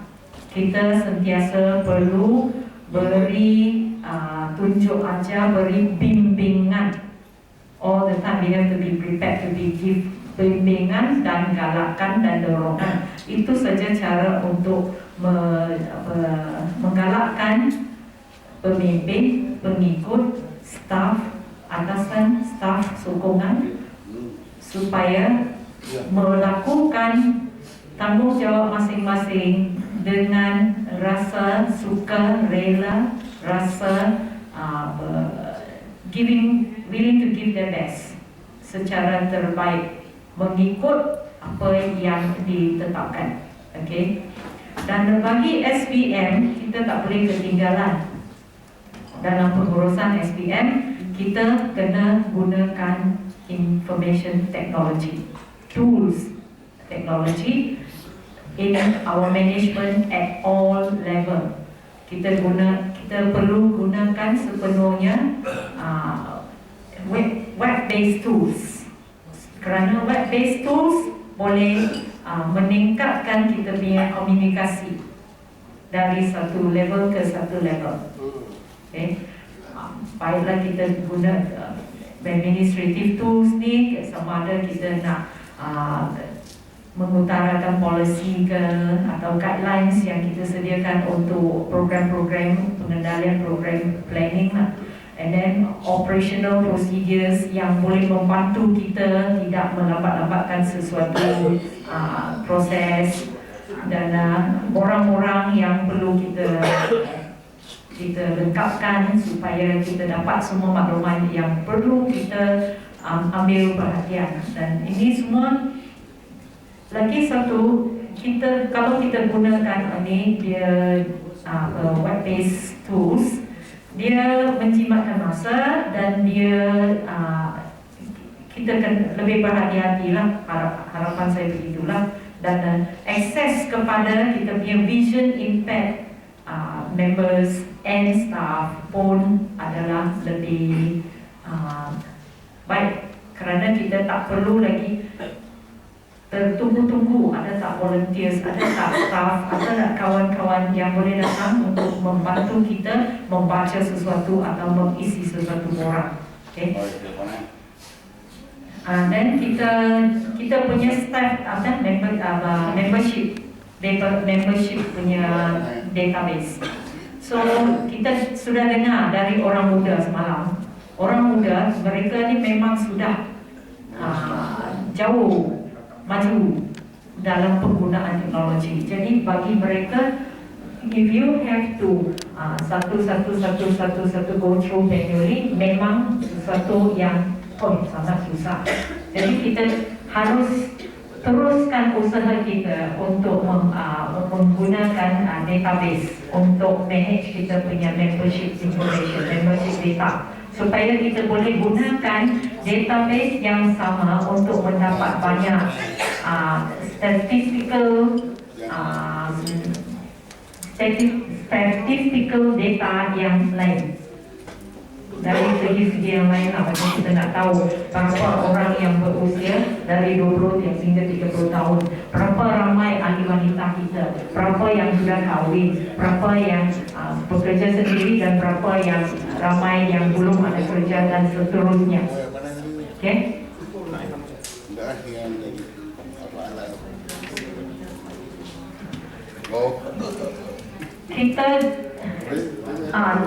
Kita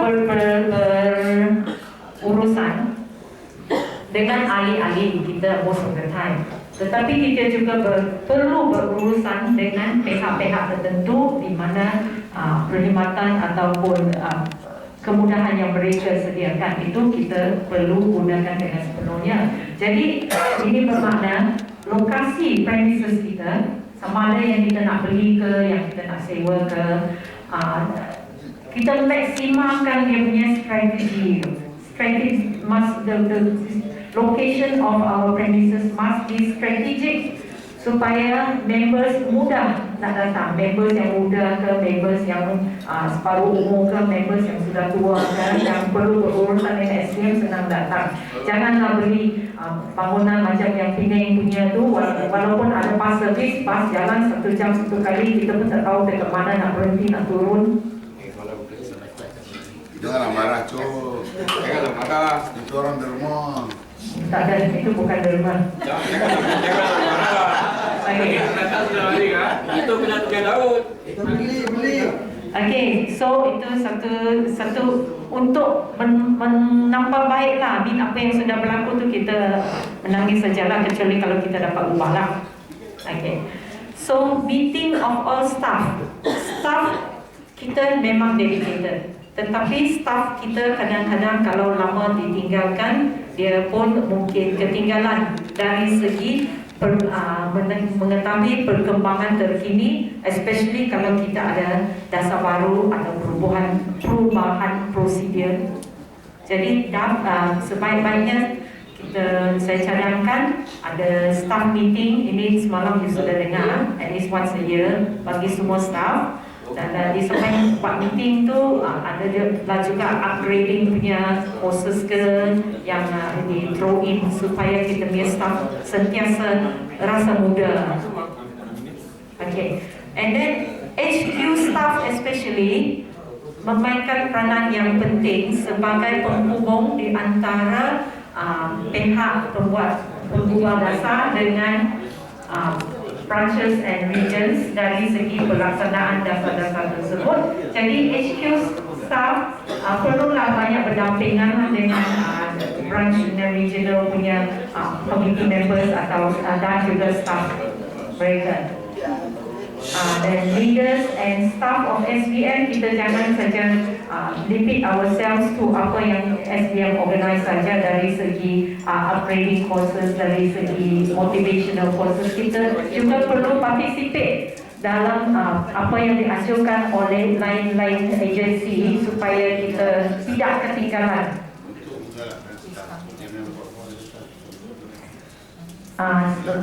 Seterusnya SBM programs activities ini penting.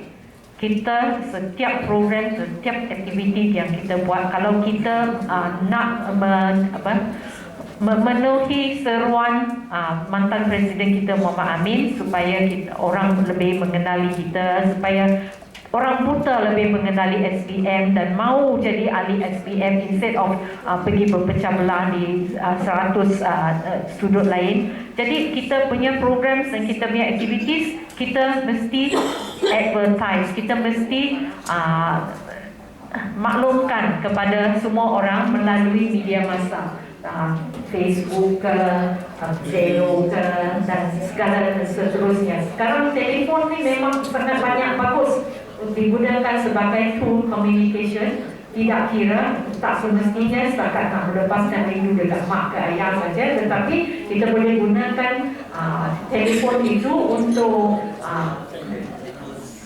untuk menyalurkan maklumat melalui internet, melalui social networking. Sekian, terima kasih. Okey, terima kasih kepada Encik Chok Suli.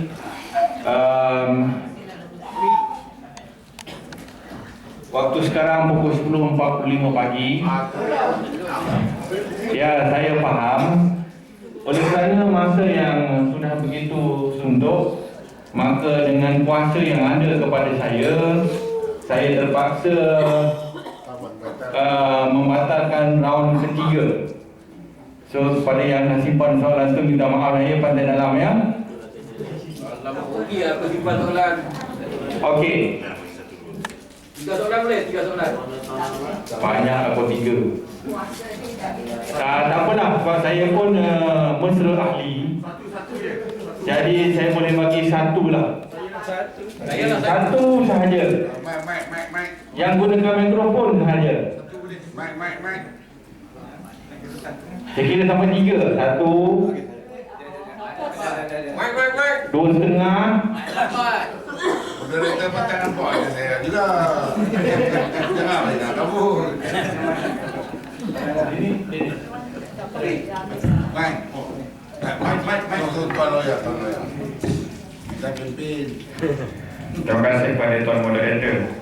Saya nak buat soalan ringkas yang dapatlah. Saya terlalu tertarik dengan apa yang dibincangkan oleh Ivan mention about those instrument, ancient strategy 2013-2022, Million Development Goals, MDGs. Dan sebenarnya sama MDGs baru-baru ini JPM ada lancarkan satu Human Development Report yang Malaysia. Maksudnya SPM kita atau wakil kita masuk join study. Soalan yang berhormat, soalan. Yes. Apa tu? Soalan saya, dengan perubahan semasa pada waktu ini, sebenarnya saya lebih suka memberikan untuk kita SPM lebih terserlah dengan engagement badan-badan yang lebih berautoriti di Malaysia. Sebagai contoh, bila kita sebut CRPD bersama CRPD dia ada satu convention untuk wanita dan kanak-kanak. Bagi pembedaan kanak-kanak, saya beri contoh sekarang ni tentang stateless children. Stateless children sekarang ni perjuangan mereka agak terhadapan berbanding dengan orang kurang upaya, termasuk orang kurang upaya penglihatan. Mereka masuk di mana-mana sahaja, ada kesempatan di JKN, di KDN, di JDN dan berbagai-bagai jabatan lagi bersama Semakam dan Pak Kaunsil. Jadi harapan saya supaya SPM dapat ambil peranan dan jangan jadikan alasan kami tidak tahu. Sebab saya ada setakat mana saya boleh dapat bantu, saya bantu mengambil manfaat apa yang disebut oleh Ivan tadi. Terima kasih Moderator. Okey, terima kasih. Jadi saya anggap itu satu cadangan saja. Okay, satu pendapat yang mungkin boleh diambil perhatian oleh pihak tertinggi SPM ya. Okey. Satu soalan lagi. Kalau boleh kita satu lagi soalan. Ada orang. Dah.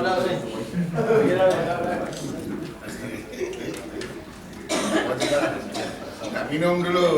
Okey, tak ada kot. Ada, okey. Ada. Baik, tak sampai ah. Satu lagi ni terakhir lah, soalan terakhir.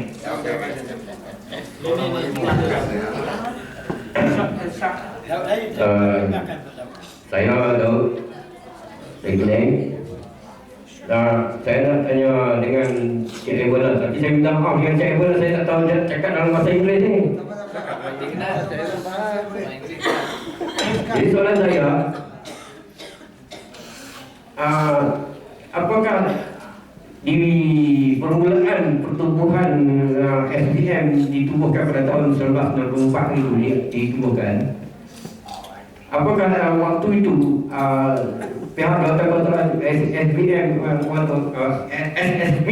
SSB waktu itu merasakan MAP ini adalah satu cabaran ataupun satu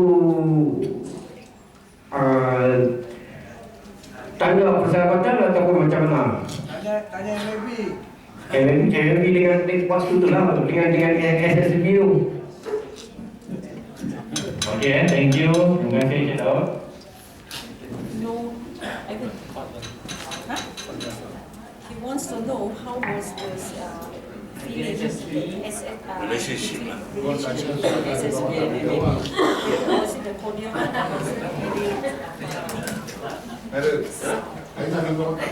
Itulah pembangkang. Okay. Sorry to say, Ibu Jam, the relationship between SSD and MAP was very, very bad. And I told you that some of our members suffered because they want to proceed with SSD. They suffered for it. They were punished. They did not get increment. They were cut off from their friends. It was horrendous.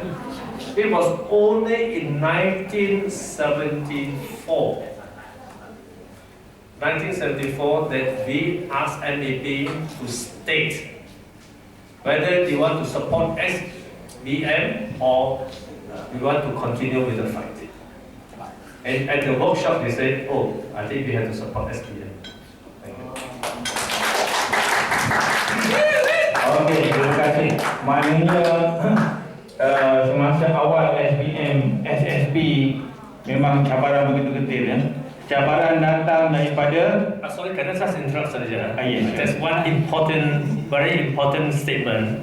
Itu Jam, itu I can't remember his name. Abu Bakar. I can't remember his name. He says, you blind people want to form an association, but I can tell you, any organization not supported by MAP will die, tentu mati. Thank you. Okay, so after 50 years, selepas 50 tahun, kita telah buktikan kita tidak mati. Dan saya juga penuh yakin 50 tahun yang akan datang pun atau lebih daripada itu, insya-Allah kita juga, SBM juga tidak akan mati. Okey, kita dah selesai round yang ketiga dan untuk round yang terakhir ini penggulungan. Jadi setiap ahli panel saya akan beri seminit sahaja. Seminit saja. Kita dah lawak, tinggal lawak sangat lewat dah ni. Tuan Haji dah berapa kali dah angkat jari ni. Potong jari ya? Jangan. Okey, kalau tadi kita bermula dengan Encik Ivan, tapi kali ini kita bermula dengan Amin dari utara pula. Okey, kepada Encik Chok Suli, 1 minit silakan. Okey, saya mengucapkan terima kasih kerana diberi peluang untuk berjumpa dengan saudara-saudara saya sekalian. I hope this is not the last time. Tapi apa yang saya ingin katakan, apa juga kita lakukan sebagai sebuah pertubuhan orang cacat penglihatan, kita jangan lose sight of our slogan. Bersatu membawa kejayaan. Kalau kita bersengketa, memang kita akan berpecah belah dan memang kita akan pecah kacau dan jadi lemah. Itu saja yang saya ingin katakan. Okey, terima kasih Encik Chok Suli. Satu ingatan yang cukup baik. Sekarang kita teruskan kepada Encik Muhammad Amin. 1 minit Encik Amin. Baik, terima kasih. Baik, saya yakin perkara lain telah pun dibincangkan semalam dan sebelumnya. Baik, dari segi itu kita pun telah mengenal pastilah apa yang kita perlukan. Baik, sekarang ini keperluan ahli kita berbeza daripada tahun 60-an, tahun 70-an, 80-an, 90-an dan tahun lebih 2000 ni kita tak boleh samakan. Jadi, apa yang penting di sini seperti yang saya katakan tadi, sekarang ni cabarannya ialah telah banyak pertumbuhan orang buta ditubuhkan Mungkin, saya tak katalah mungkin mereka ini tidak berpuas hati dengan SBM. Maknanya ada ruang-ruang, ada perkara yang kita tidak dapat lakukan. Jadi mereka merasakan mereka perlu buat. Jadi sebab itu pertumbuhan ini diperlukan. Jadi oleh kerana itu, satu solution dia ialah bahawa kita sekarang mesti memikirkan dengan serius apakah ruang-ruang itu, apakah loophole yang lompong-lompong itu yang kita perlu perbaiki untuk ahli-ahli kita. Satu daripadanya ialah saya cadangkan di sini bahawa pihak Majlis Presiden memikirkan dengan serius untuk menumbuhkan satu badan ataupun jawatan kuasa penyelidikan dan pembangunan, Research and Development Committee. Kita kekurangan ini. Jadi kita tidak perlu hadkan ahli-ahli jawatan kuasa ini kepada ahli MTM saja. Kita boleh jemput pakar-pakar tertentu. Kita mesti ada research. Research itu penting. Terima kasih. Okay, terima kasih Imam Amin. Dan kita terus kepada Encik Ivanhoe, 1 minute, Mr. Ivan.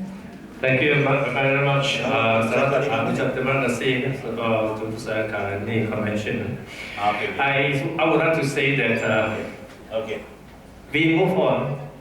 Of course, I was involved in the SBM. I moved on to form NCBM, not because I'm not just a leader, but I believe that black people must join hands with other organizations like MAB, Syndicate, Sabah Society, semua must work together for common cause. Kalau kita spend all our time lawan, we will not make progress. We will spend all our time arguing. So that was why we have NCBM.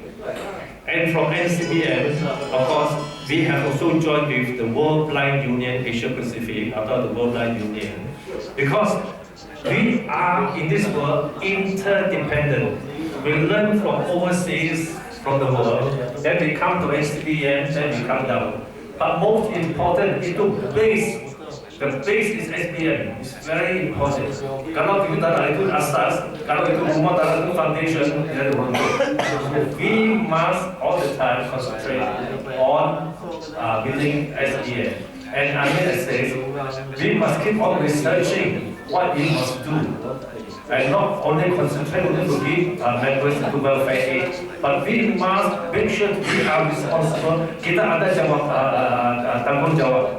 You know, in this society, kita bisa ada tanggung jawab. We ask for it for independence. Independence has its responsibility. Thank you. Okay, terima kasih. Nah, sebelum saya mengakhiri sesi forum pada ini, izinkan saya melontarkan dua saranan yang ringkas. Ya, Cik Daud ya. Ya. Okey, bagaimanakah untuk kita mengabadikan mantan-mantan Presiden SBM? Yang pertama, saya mencadangkan supaya, saya tak tahu kalau dah ada, alhamdulillah, setiap bangunan SBM, HQ, kawasan dan cawangan perlu ada senarai nama dan juga foto setiap mantan presiden. Tak ada belum? HQ sudah kot. Yang lain? Okey. Saya harap mesti ada benda tu. Okay. Saya yakin di lontaran cadangan ini mungkin akan dimulakan oleh SPM Melaka kot. Sebab pemimpinnya proaktif, walau sendiri denganku. Okey, yang kedua, satu lagi saranan untuk kita mengabadikan mantan-mantan presiden kita ini, mereka tak pernah minta wang. Okey. Sedang sebaliknya di peringkat awal mereka yang memberi wang, pocket money kepada pertubuhan kita. Jadi saya cadangkan supaya SBM menamakan sesuatu aktiviti ke ataupun anugerah dengan nama mantan presiden. Sebagai contoh, saya suka mencadangkan supaya hari ini akan berlangsung anugerah kecemerlangan akademik. Saya suka mencadangkan supaya anugerah ini bermula tahun depan dan berikutnya kita namakan dengan anugerah Ivanhoe. Oh, itu dia. Okay. Lepas ini, kalau ada penerima anugerah Ivanhoe, itu khusus untuk kecemerlangan akademik. Itu cadangan. Tuan Haji ya. Okey, saya rasa itu sahaja untuk sesi forum pada kali ini. Saya bagi pihak ahli panel mengucapkan banyak-banyak terima kasih di atas cadangan, di atas perhatian tuan-tuan dan puan-puan, dan berilah tepukan mesra dan gemuruh kepada ketiga ahli panel.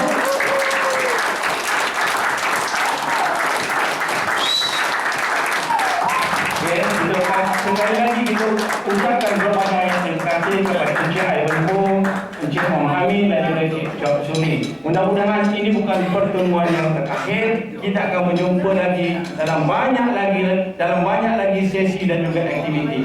So, sekian, terima kasih dan saya serahkan kepada juru acara majlis. Okey, terima kasih Encik Zakaria selaku moderator forum kita sebelah tadi. Okey, terlebih dahulu sekali lagi saya merakamkan penghargaan dan terima kasih kepada ketiga ahli panel yang telah memberikan kerjasama dan melontarkan berbagai cadangan bernas untuk kita hayati dan sama-sama kita renungkan. Sebagai tanda penghargaan, dipersilakan yang berbahagia Saudara Presiden kita untuk menyampaikan tanggapi pada panel-panel kita.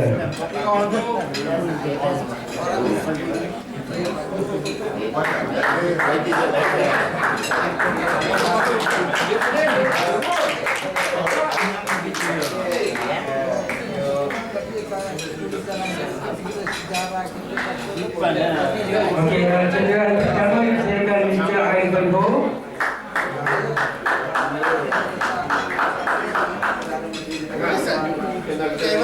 Thank you. Bila balik semalam?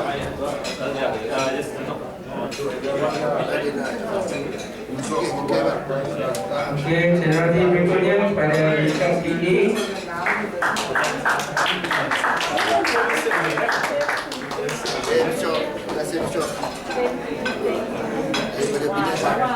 Seterusnya kepada Encik Muhammad Amin.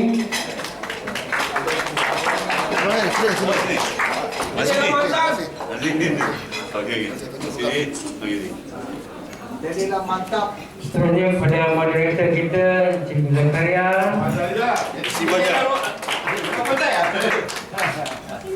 Dan cendera mata juga akan disampaikan kepada pencatat kita. Pertama dipersilakan Dr. Zakaria Osman, Ketua kita.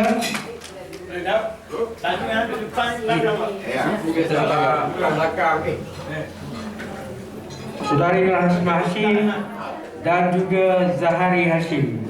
Apa kata kalau upah banyak tu Pak Teh? Bukan ramai. Belum bawa ada Saya juga. Tapi tu lah juga. Kita tak boleh pakai. Dia tu dekat Klik.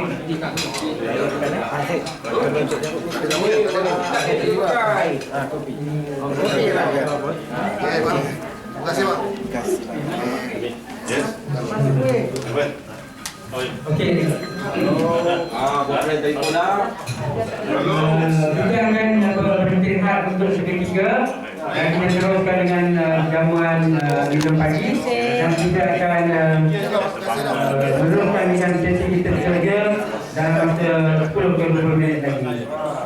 Majlis memberikan sedikit penghargaan dan terima kasih kepada Tuan Presiden yang telah sudi menyampaikan cerahan kita tadi. Sambil tuan-tuan perempuan minum tadi, saya juga ingin menjemput saudara Daud Amin untuk menyampaikan sepatah dua kata sebagai mengimbas kembali beliau juga salah seorang daripada pemimpin kita yang lampau. Kira-kira saudara.